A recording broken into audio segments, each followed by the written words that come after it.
Hi,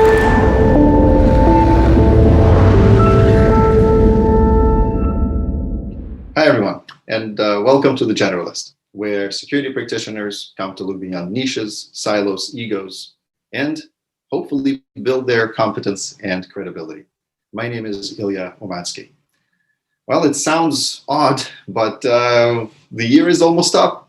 What a year. Lots of conflicting feelings, lots of occurrences, lots of big developments this year, and what stands out most probably is this thinking about the future. What does the future hold?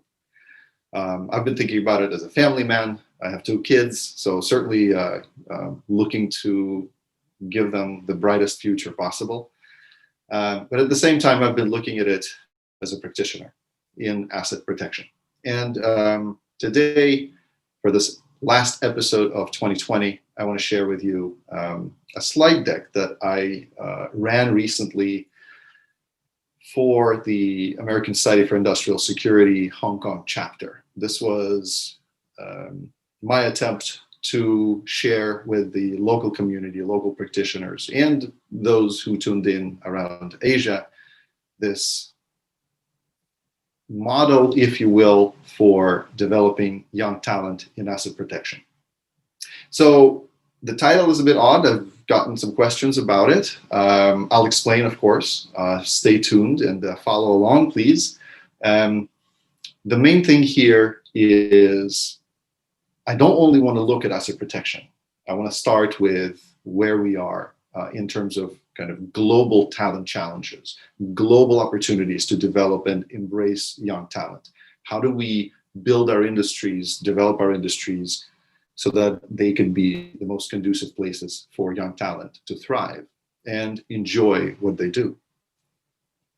So before I go any further, this is a nice recap for the year, and for those who haven't been tuning into my previous episodes, just to help reintroduce myself to the community. Family first, of course. I'm a devoted husband. I'm a devoted father of 2 kids. And it's been a privilege to have this entire experience. Our family is well-traveled. We've been around the world a few times and lived in a few countries. What you might call third culture people. And our kids are certainly third culture kids. Originally from Moscow, I relocated to New York and spent most of my adult life and started my professional career in New York, and then relocated to Asia, to Hong Kong, where we've been living for 8 years. I graduated from John Jay College of Criminal Justice. I later taught there in the master's degree program. And it was, again, a privilege to which I was very luckily delivered by my mentor. He recommended me for a position, and that mentor's name is Paul DeMatteis. So I owe him a huge debt of gratitude for finding me and bringing me as young talent to Prudential Financial, where I started, and then continuing to guide me through the years of our friendship. And so I want to send a big heartfelt shout out to Paul. I also have an unusual background in the fact that I've never served in military or law enforcement. However, it didn't stop me from having to work shoulder to shoulder with those in law enforcement and military on a variety of projects around the world. And it's been a privilege. What I noticed, and this is what I don't think I've been stating clearly enough, is that as much as I've been critical of this influx of military and law enforcement into our field, asset protection, it's not that I'm critical of those folks transitioning into our industry, is that I'm critical that our industry was never properly set up to embrace and cultivate their talent. Hence this presentation. So I'll let you read through the rest, but let's move on, shall we? We have probably the most diverse, the most tech savvy, the most innovative and aspirational group of young practitioners looking to enter multiple industries, not just asset protection, but asset protection as well. And we, like many other industries, are struggling to design this environment for young talent. I will share with you my vision for this. I don't expect that you'll agree with everything I say. Like, this is the way things should be. Agreement is not a necessity, but I want to encourage you to think about what is the platform for that talent going forward in 2021 and beyond, okay? So let's start with this.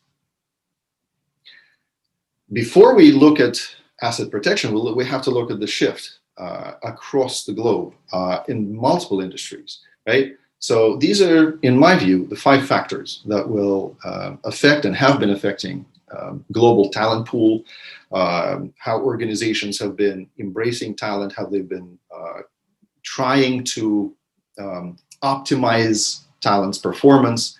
And this is what we're looking at: global competitiveness, realignment of skills, servant leadership, technology, and last but not least, trust. Jumping into global competitiveness, we have these 5 major factors. We are seeing that college is not enough anymore, okay? Yes, it's a fantastic platform for young talent to develop, build analytical skills, and engage with variety of opinions, thoughts, theories, do research, and build skills for the future work environment. However, what we're also seeing is that there's a huge development of lifelong learning, and a lot of people are embracing it. There are multiple platforms that are coming up that are delivering this never-ending content. So I have had mixed feelings about that, because our industry, even though I said that college is a great platform, doesn't have an academic base. So we're at a disadvantage already. So that young talent that's looking at us is kind of scratching their head sometimes and asking, well, what is the right path? How do I enter asset protection, right? And our complaints of not having enough young talent, or people that are disincentivized in joining our industry, is, well noted. It's a very valid concern. Lifelong learning is yet another tool that our industry can start thinking about, or maybe has been thinking about, but we don't have any uniformity. And unfortunately, we have a long way to go. We also see that employers are worried about how young talent is embracing organizations. Now, there's a huge drive to employee activism, as we're seeing across the board, on ethical grounds, on the grounds of meaning at work, on the grounds of poor leadership. And so there's a lot of young talent that either chooses to demonstrate their discontent by walking out the door, or young talent that looks for avenues to share their frustrations with insufficient leadership, insufficient enablement, and other concerns. So employers are worried about how to integrate this new talent that is more vocal, that has access to social media, and how do we embrace their differences, their perspectives, and also help enable them within the context of an organization.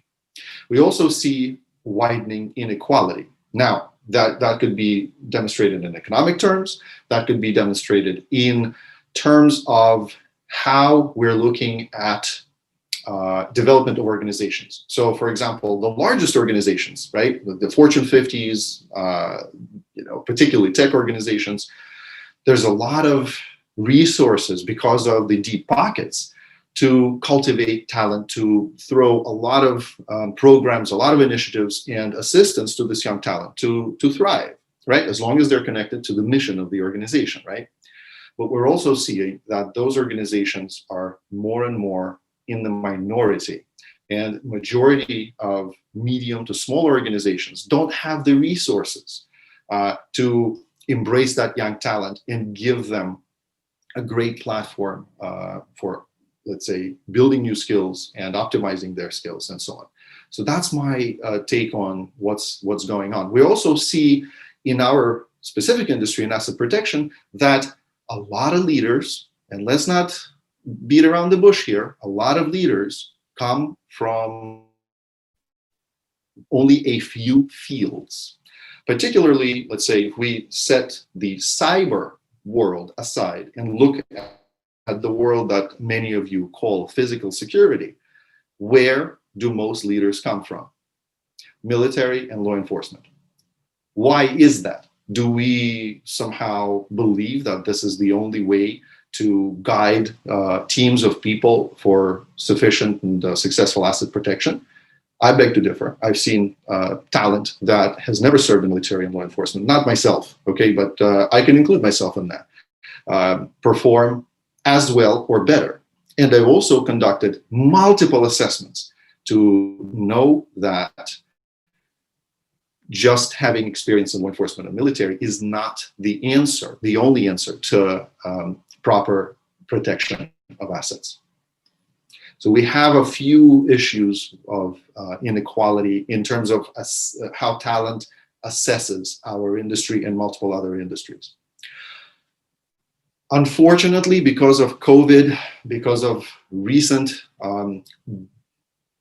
economic challenges around the world, because of challenges in universities and how their programs are less aligned today to enable good transition and a healthy transition to the workforce, we're seeing lost generations. We're seeing young, talented, aspiring practitioners unable to find meaningful work.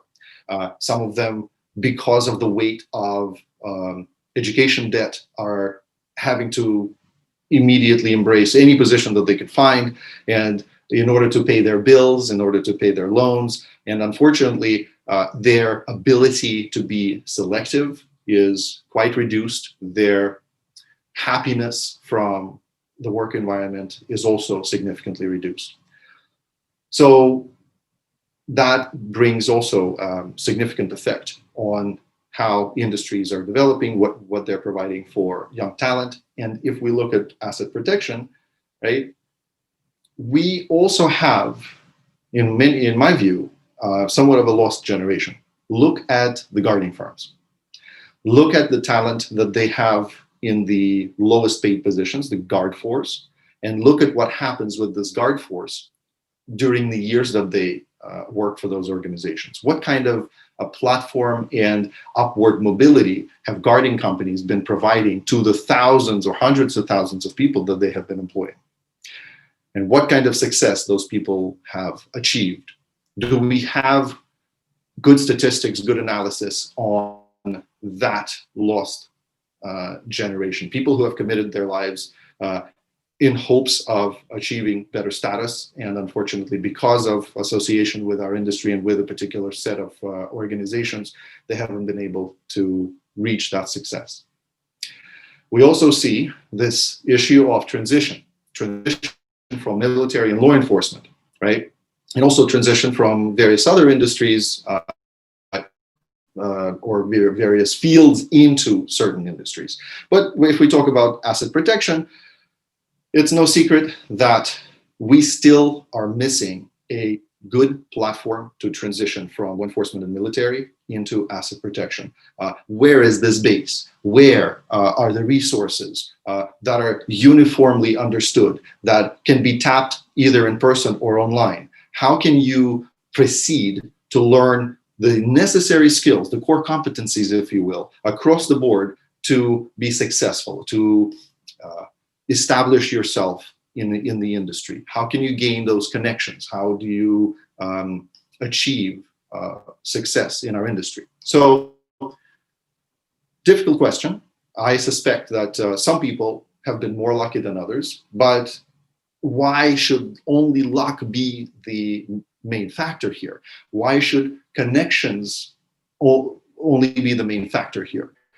We really should be looking at how transition happens, what platforms exist to facilitate that transition, better collaboration with law enforcement and military organizations to help those who aspire to work in asset protection to very clearly understand how to move on.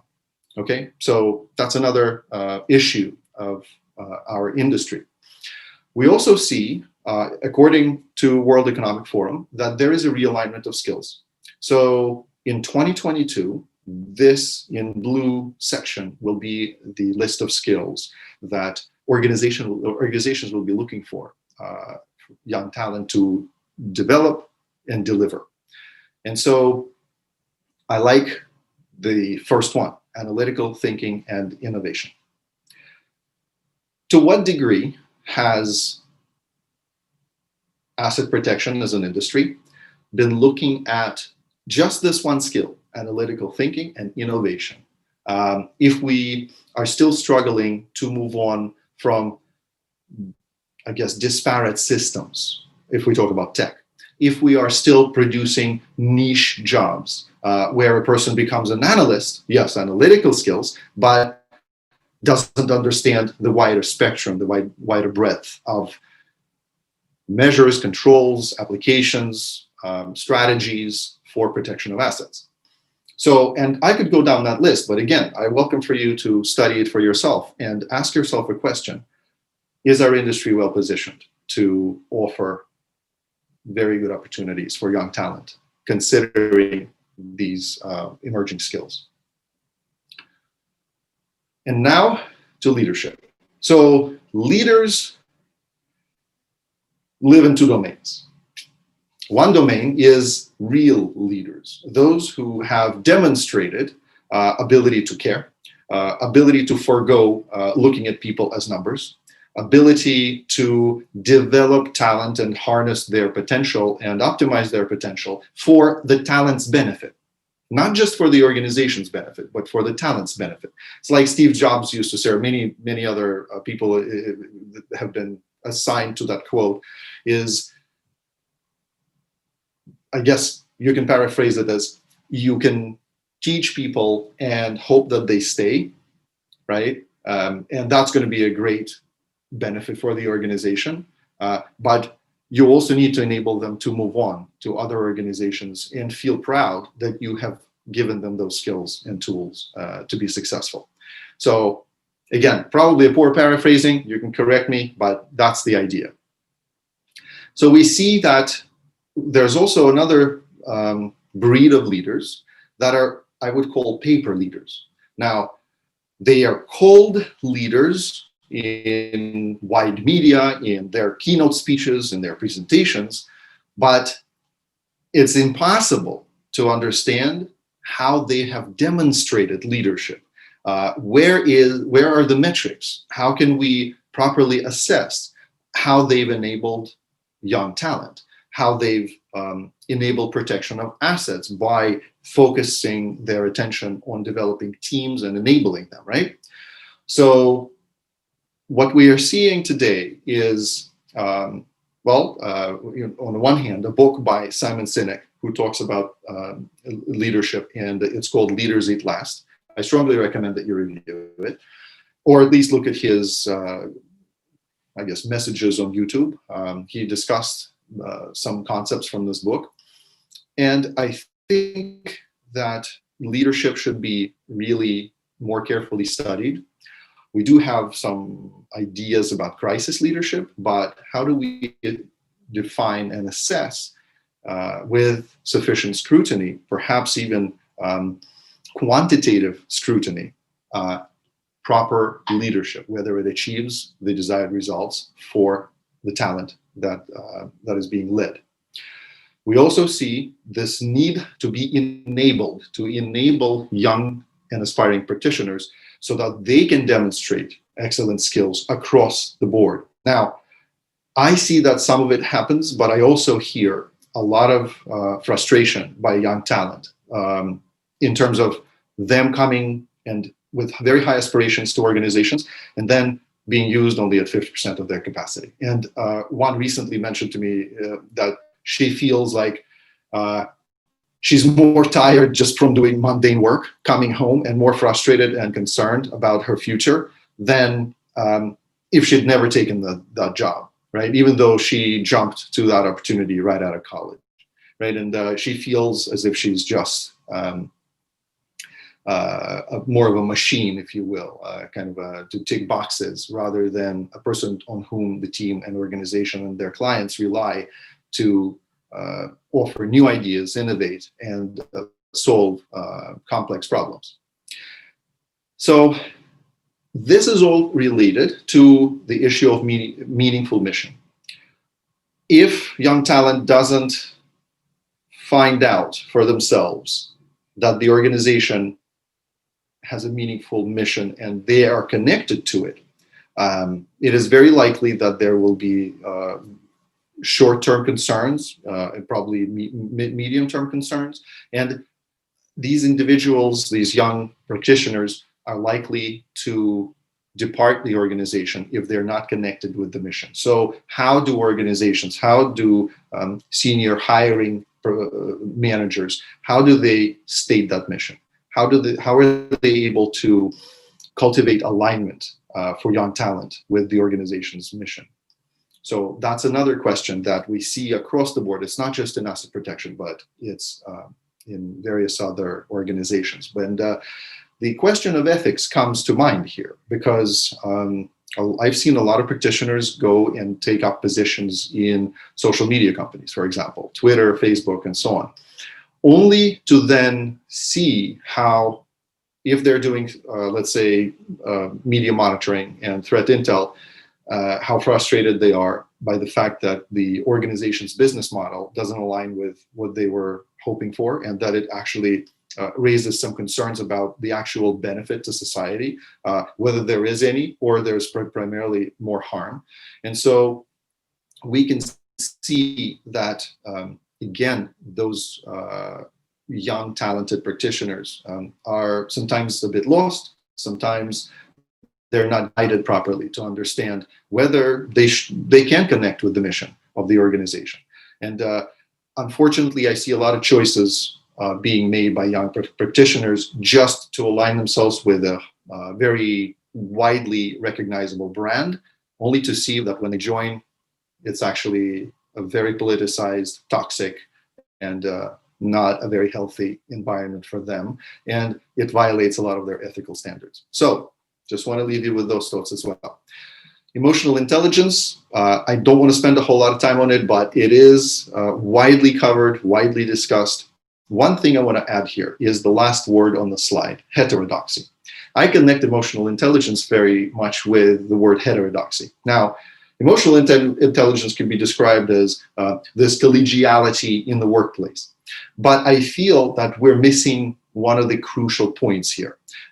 It is the ability of every person on the team in a work collective to embrace somebody else's perspective, despite whether they agree with it or not.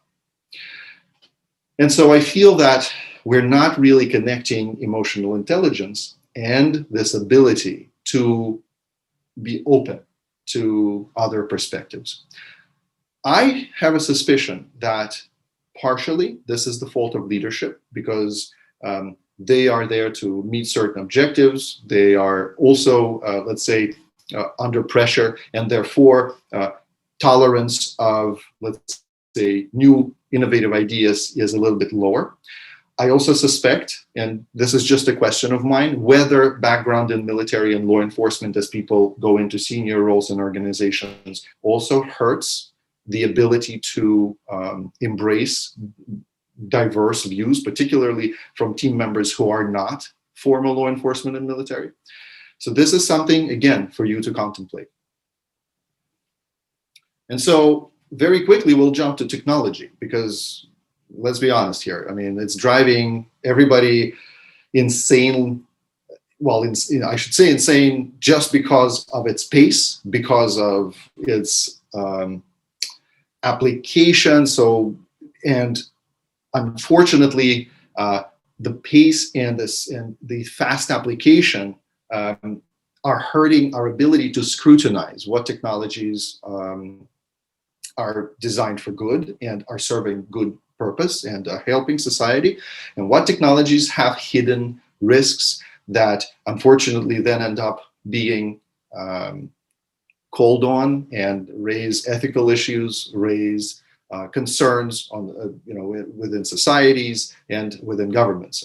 One of the interesting recent developments is this controversy around use of artificial intelligence and machine learning in facial recognition, and how different types of faces, well, related to race, related to other features, are recognized with different degree of accuracy, and what kind of code is being written and how carefully it's being written to increase equality, to increase fairness of those systems, and whether that fairness is even possible. So you will see that the skills across the top list, right? Top 10 emerging skills. Start with data analysis and sciences or scientists, right? AI and machine learning are the second on that list. And I feel like while all of these technological capabilities are very, very important today, I think what is missing here, if you continue down the list, is this connection with understanding of human behavior, psychology, and this connection with design, because design informs our ethical stance, right? And psychology helps us understand how people make decisions. So as much as I appreciate that these are the new jobs that are emerging and have been emerging actually for the last few years, I feel that perhaps, yes, technology is going to be obviously driving the rest of progress for our industry and others, but are we connecting it sufficiently with psychology and design so that technologies that we deploy don't end up causing social harm? So moving on, I want to get you to shift your attention for a second and think about everything I've been saying so far. So we talked about global competitiveness.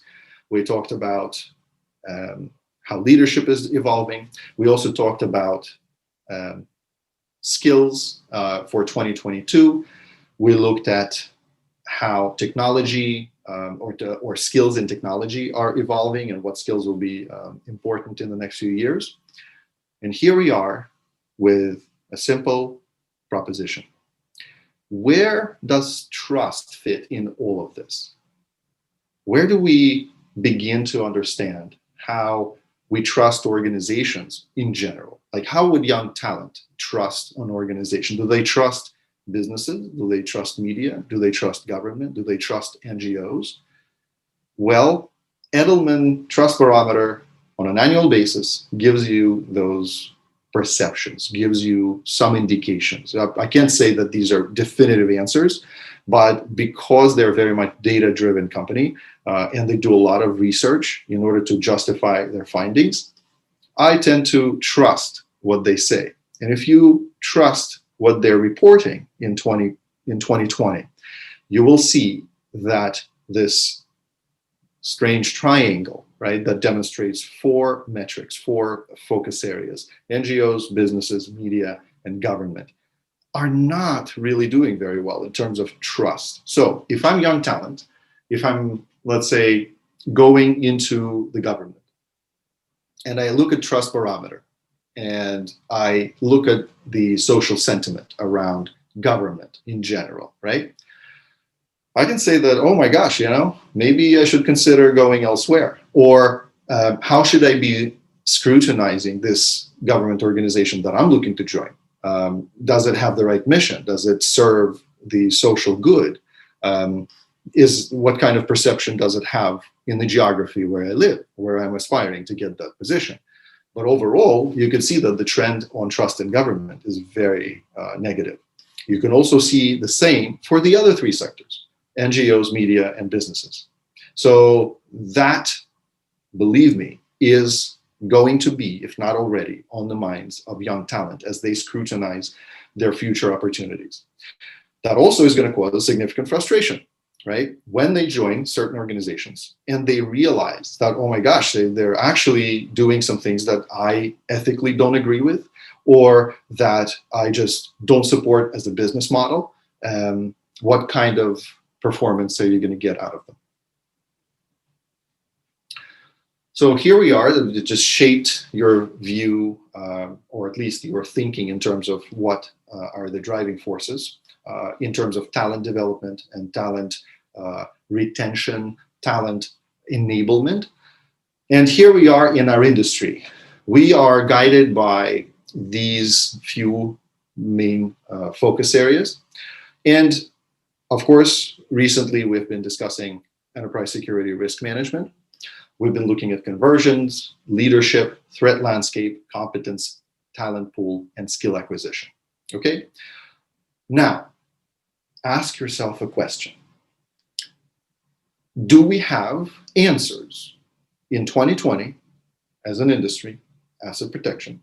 Do we have an organization, any thought leaders that are able to properly and uniformly capture definitions of these, and also help seek or build agreement about where and how to apply ESRM? And why is it that only larger organizations are likely to have enough resources to even entertain risk management as a function, let alone enterprise security risk management? Okay, it's not likely that smaller organizations will even have the resources, capabilities to be able to embrace that. Convergence has the same fate so far.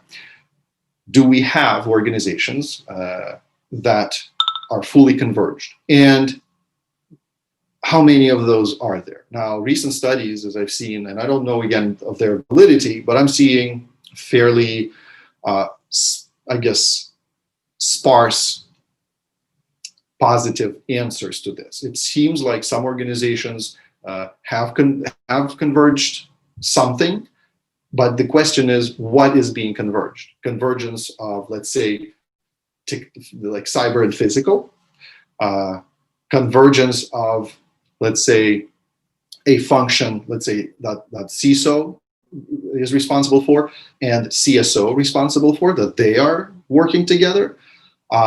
Do we see technologies being converged? How do we define that convergence, right? Do we have the answers? Do we have definitive guidance for the industry, right? So how does young talent think about that? The same goes for leadership, as I elaborated earlier.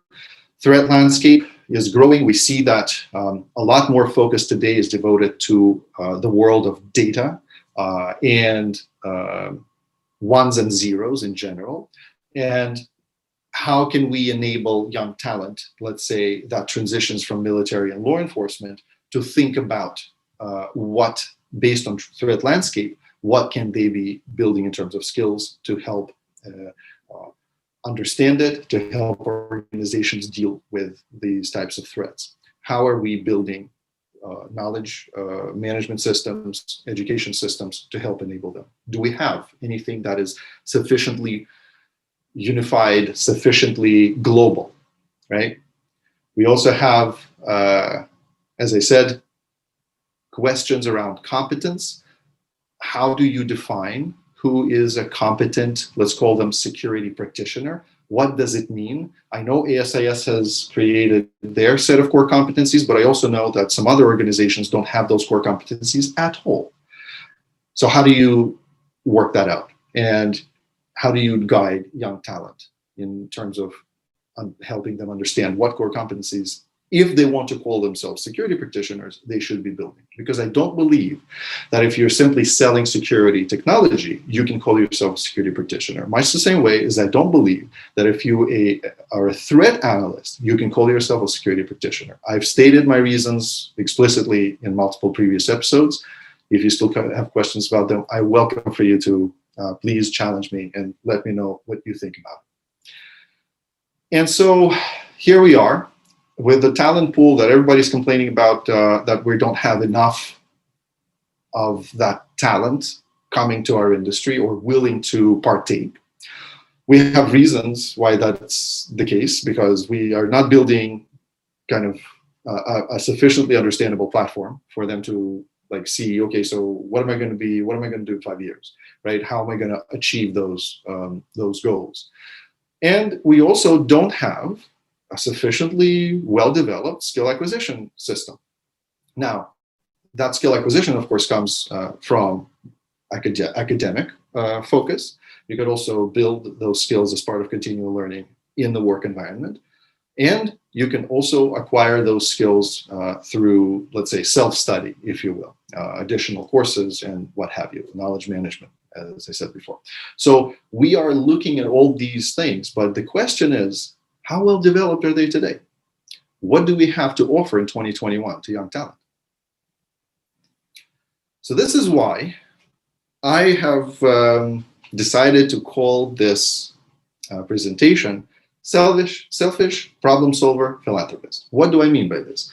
I don't mean for a young practitioner to be selfish and disregard everything and everyone, right?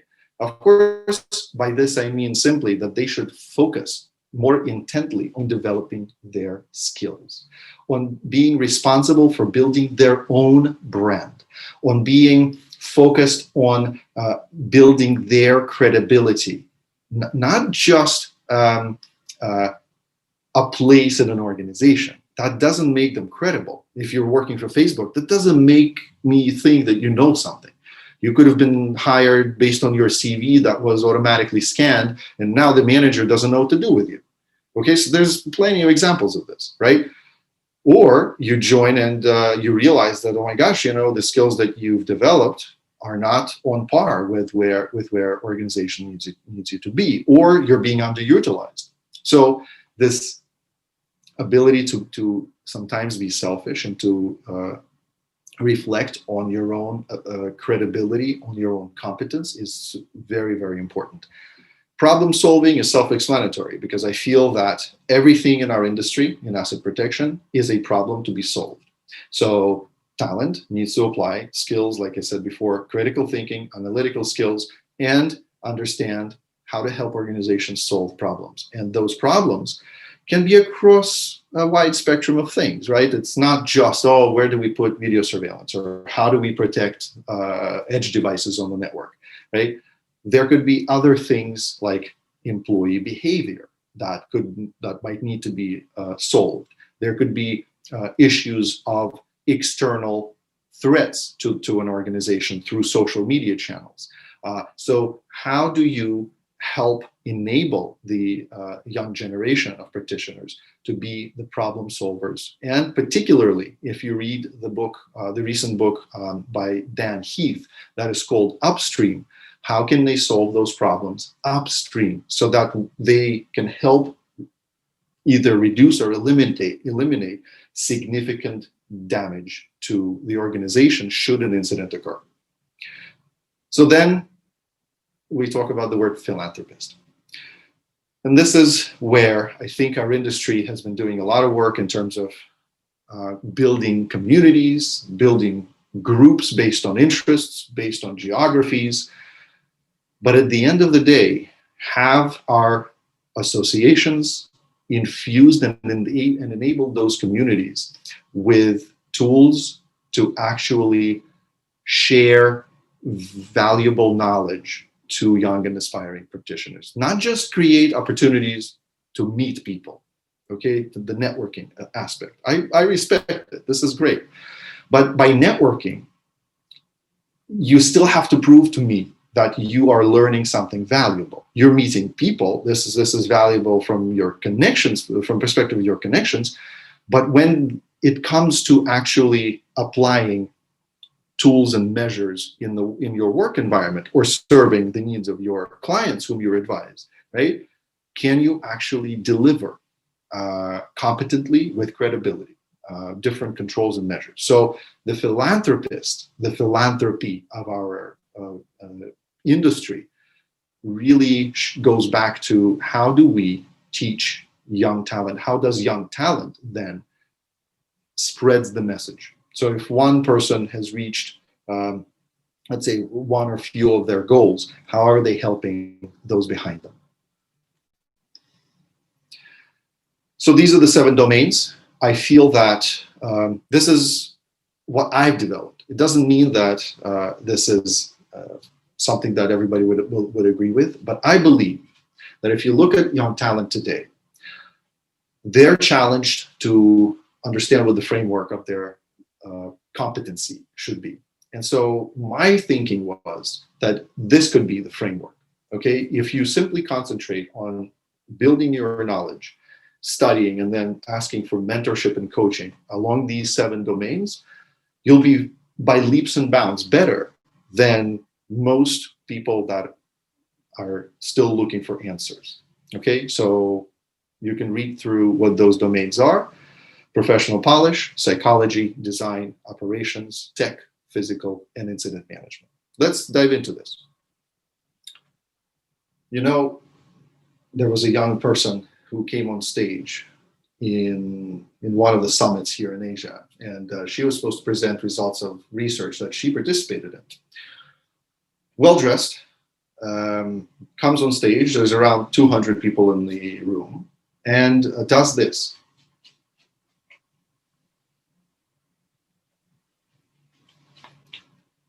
For the entire set of her presentation. So just think for a second.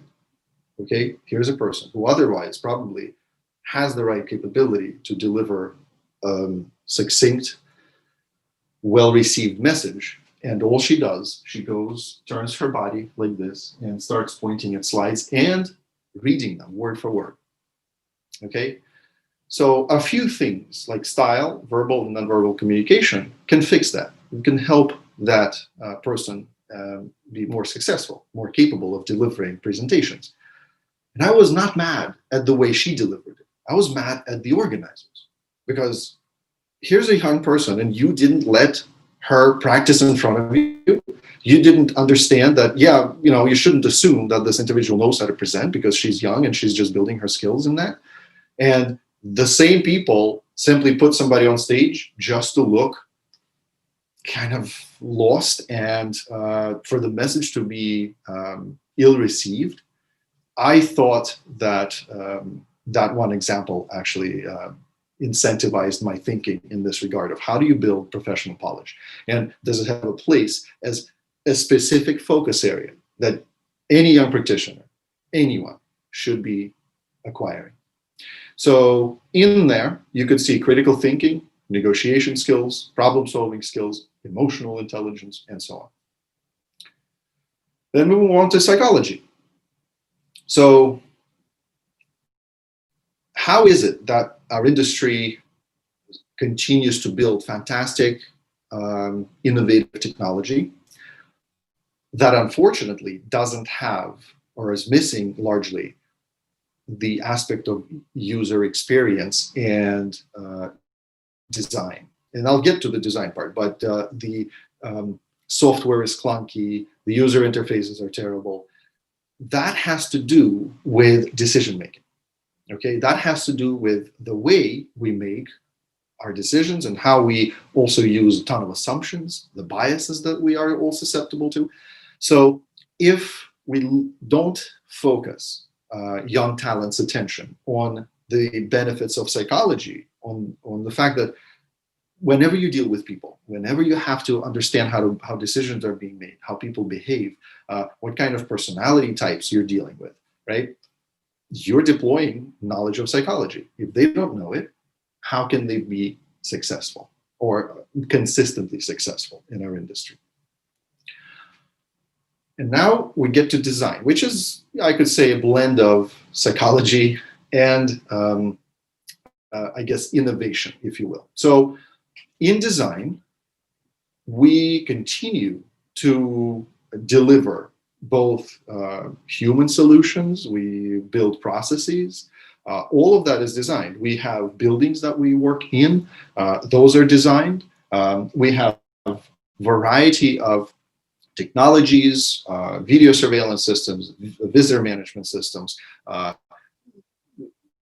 network protection systems, yeah, just a larger term, if you will, for SIEM and SOAR and everything else under the sun. And how are we scrutinizing design of all of those controls, of all of the processes that we put together? Do we understand how to do that? How do we make those processes, those technologies more adaptable and more acceptable by wider user groups, right? So we're looking at design thinking, which is a great concept of analyzing how to, deliver a solution to a problem that is acceptable by users and that is useful and efficient, and it's could be cost effective too, right? Then we look at user experience. Well, it's all great that we're building a ton of technology, but when you put that software, the signal delivery mechanism, the user interface in front of a human, how sure are you that those humans are able to competently and continually assess with great level of accuracy the signal that they're receiving without losing track of variety of different signal types? I've seen UIs that you take one look for a minute and you need to take off your glasses and just kind of rub your eyes because they're so rich with so much content, and that content is in small font and it's located across the entire screen. There's no thoughtful organization. No wonder that we had this incident in Hawaii some time ago where an individual didn't follow the right process and created the massive panic around the state that there was an imminent ballistic missile attack. No wonder. It was a design failure. Go read up on those articles. You'll understand why. One more item here. Ethics. Go and take a look at speeches and literature delivered by a person named Mike Monteiro. He's a design ethicist, designer, and he is the head of a company called Mule Design. But it's not his company that's important. It's what he says is what's important, because he has been brave enough to call out the big social media companies and various other organizations for their inability to deliver useful tools and solutions to humanity.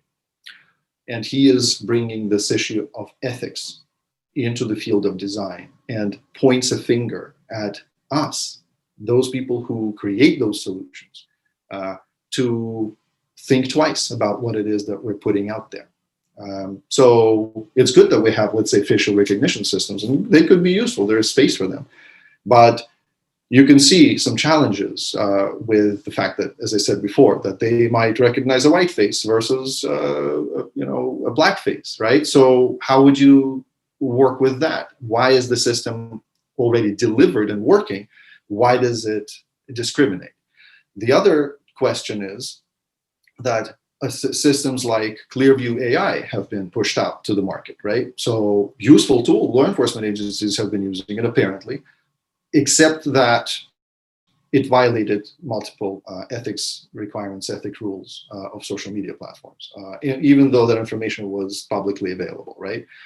So again, the question is, the product is already out there, but the design has not been ethically thoughtful. And now, 4 focused areas that I feel any young talent should be learning about asset protection. They should understand operations, and you can see some of the main focus areas under operations. For example, if we take documentation, should you know how to write policies, procedures, and standards? I suppose so, right? Then should you also connect that capability with how documents are designed? How are they designed for user experience? How are they designed for adaptation? How are they designed to be meaningful and useful and actionable, rather than sitting on a shelf collecting dust, right? And the same goes in, let's say, security operations, in terms of how do you bring talent to the team? How do you align your function within the organization's hierarchy? right? Who do you report to? Are you high enough on the totem pole to reach the senior decision makers? Because you should be. And if you're not, if you're reporting to corporate real estate, what kind of a role are you playing? How are you protecting assets? And do you have ability to speak to senior decision makers? And the same goes for process design, relationship building, and ability to scrutinize tool selection and implementation. Tech, big word. A lot of people are presenting a lot of different tools. Our industry is, I think, kind of exploding with different technologies. Many of them are very fragmented. For example, recent introduction of temperature sensing technologies and what have you. So I feel like there's a lot of development, a lot of cool stuff coming out, including AI, including facial recognition, all those things that people are advertising. But then the question is, how do we teach young talent the capability to operate technology? So technology is built with software. Do they understand different software platforms? For example, if the person, let's say, only has computer security skills, right? Do they also understand access control? Do they understand visitor management? Do they understand various other subsystems that could be plugged in? The same goes for hardware, right? If you understand, let's say, reader technologies, edge devices, if you understand video surveillance cameras and how they operate, right? Shouldn't you be building skills in understanding how servers operate? How are they built out? And so on and so forth, right? The same goes for network design. Should a young talent understand basics of networkable technologies, networkable solutions, right? Interoperability of systems comes into play because still in 2020, many of them are not interoperable. They can't connect. And everybody is running around and saying, well, does this product connect with this? And why do we have to buy products from 5 different companies? And why shouldn't one brand offer to us kind of an end-to-end solution? There is some movement to fix that. But again, it's 2020. We've been trying to fix it for 10, 15 years.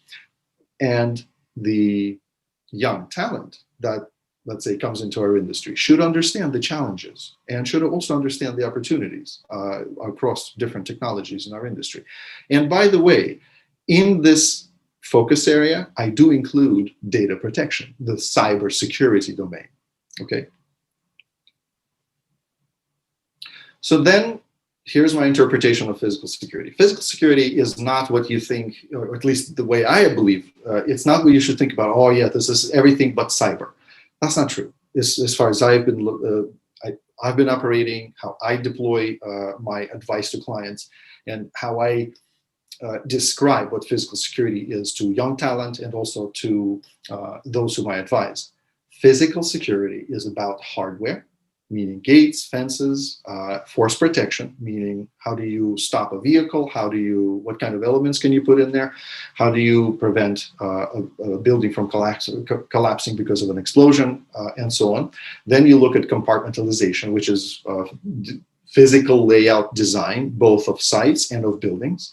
Then glazing, meaning that you need to ensure that if you're building a completely glass skyscraper in a high threat area, how are you protecting that glass from potential threats of explosions? Then you look at site selection and site design. How are you selecting both the landscape and the building placement on that site? How are you running different utilities to it? Are they redundant? What kinds of pedestrian and vehicular access are possible and should be controlled? So all of that goes into site design under physical security. Last but not least is signage.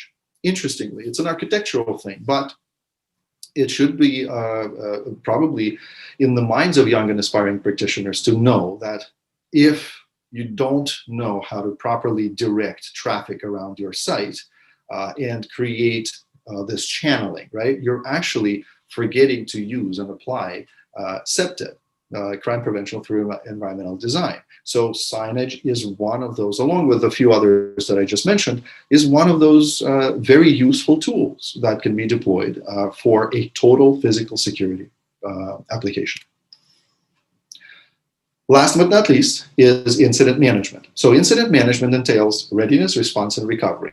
Very, very simple, but at the same time, extremely complicated. And here is where you do need to understand psychology, and you do need to understand design, and you also need to understand leadership, and you need to have a good understanding of I guess, decision making, risk management, how to select different tools for facilitating both preparedness and also incident management and recovery. Give you an example. I did a pilot on a emergency notification application for mobile devices. And the first thing that came to my phone when we set everything up and the first message were to arrive was a text message that said, there is an incident on such and such street. And we were looking at a certain geofenced area.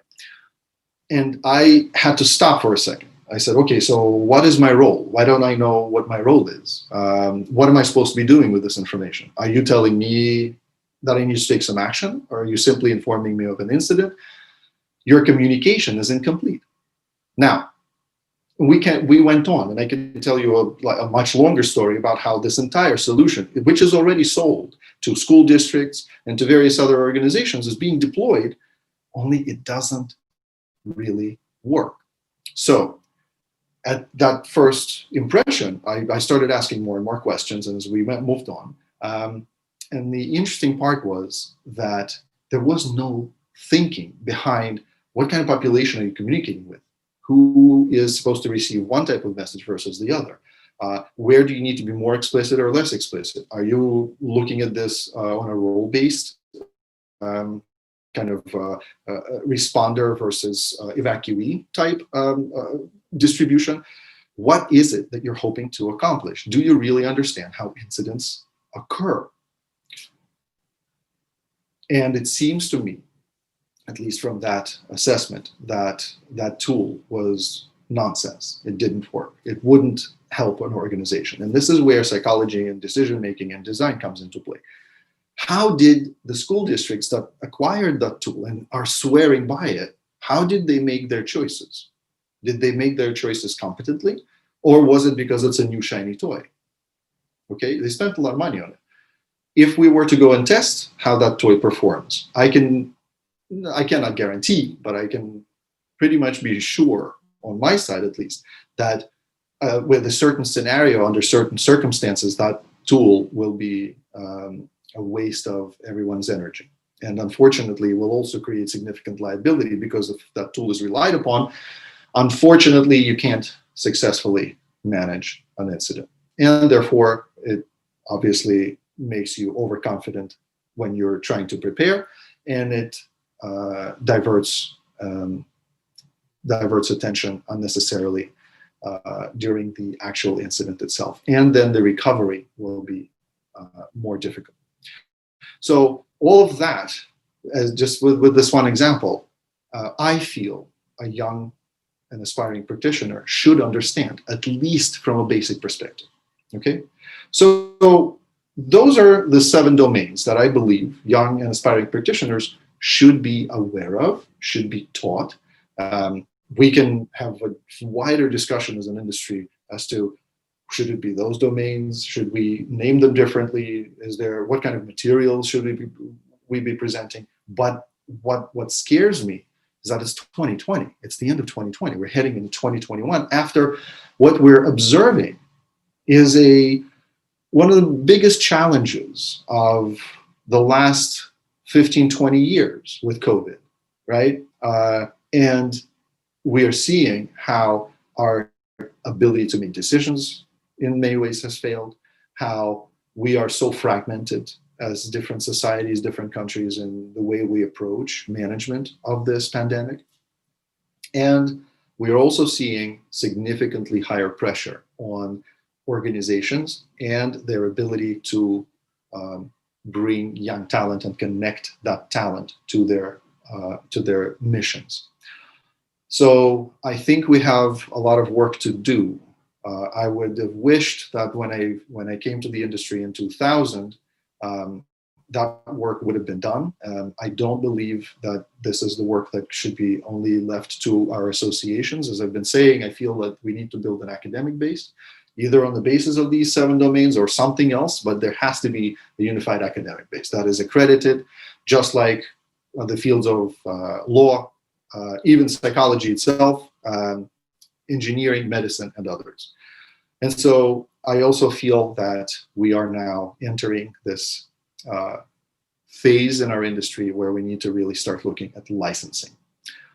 You will hear actually Mike Montero address groups of designers with the same message, but I feel licensing and further scrutiny and continued scrutiny on how we perform when we advise our clients, those whom we serve, right? How do we perform on a continuous basis? Besides the certifications and recertifications that unfortunately are not a good measure of how one performs over time, right? So I leave you with those thoughts, and this is what I've been saying pretty much for the last several years. You don't want to be addressing every problem as a man with a hammer, because unfortunately we've seen much of this happening.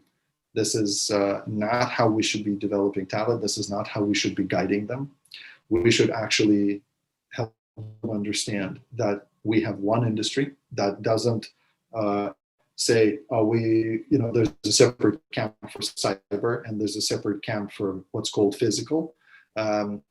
But we're one industry. We're here all to collaborate. We're here to create a very understandable platform for young talent to be successful. That platform can start with academic education. That platform can then continue with continual learning and with good leadership and with enablement for young talent. So I'll leave you with those thoughts. Thank you very, very much for tuning in this year. I wish for you to stay well, stay healthy, and wishing you wonderful holidays and a very successful and worry-free 2021.